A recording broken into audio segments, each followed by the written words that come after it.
Here we are with Roger Scholz, and maybe you were listening to us talking about wrestling and neither one of us really knows what we're talking about. But something Roger Scholz does know about is awesome art. How long have you been doing this? You know, I've been doing art since I could hold a pencil. I've always drawn since I was a small child. I've just, in the past maybe 5 years, made it, applicable to, the masses. All right, you've been drawing your whole life, but I'm guessing at 5, 6, 7 years old, you're not drawing stuff like this. What did you start out with? What is the earliest drawing you can actually really remember saying, hey, I'm not just doodling or sketching, I'm creating something? Well, see, here's the beauty of it. It's always been monsters. I grew up watching Godzilla movies, the old black and white Universal movies. So I loved monsters. I just now draw what I love, and that's why I still enjoy it. Was there a time during your life when you were drawing that you kind of shifted gears in influence? Like, did you see the art of somebody else and you're like, I want to sort of emulate that or pay homage to this kind of an artwork? I think so. I think anyone who's ever, either a filmmaker or an artist or a painter, you're always influenced by everything you've ever seen. But there are certain artists that I've really been influenced by. My painting I stylized by Basil Gogos, who did the old famous Monster magazine covers. And my pen and ink drawings are Bernie Wrightson inspired. Lots of hatching and small details.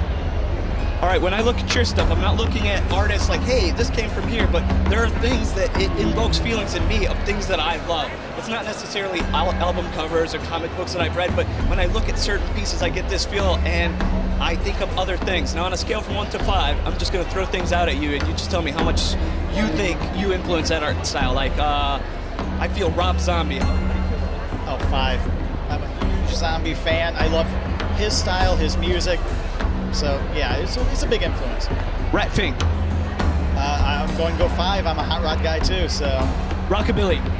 I love Rockabilly. I'm going 5 again. So, I'm right on line. I'm feeling everything you're trying to set across. Like I said earlier, I draw what I love, and that happens to be monsters, rat rods, and pinup girls. Those are what make me happy. That's what I draw. If you were famous for only one picture, like something terrible happens to you tomorrow, and they post all over the internet, famous artist, he drew this, which one are we going to be looking at? I think one of the things I'm proudest of, it's got the best response from my fans in the crowd, would be my slasher poster. I've got a 19 by 25 black and white poster. This just combination of this montage of all the great slasher films. And that would be your coup de grace. That would be my swan song right there. Yeah. All right. Unfortunately, there's a lot of people out there that doesn't really know who Roger is. How do we find out more? Where do we see your work?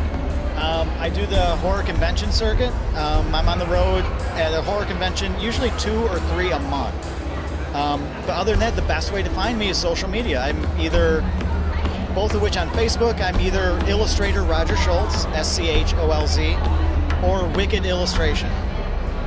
That's wonderful. And do you sell things at wickedillustration.com, or do we have to go to an Etsy or what? If I had an Etsy site or an actual website for sales, this would seem like a job.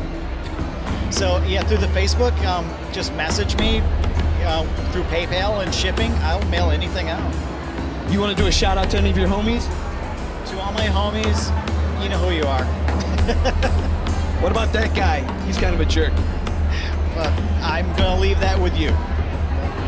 You know who you are.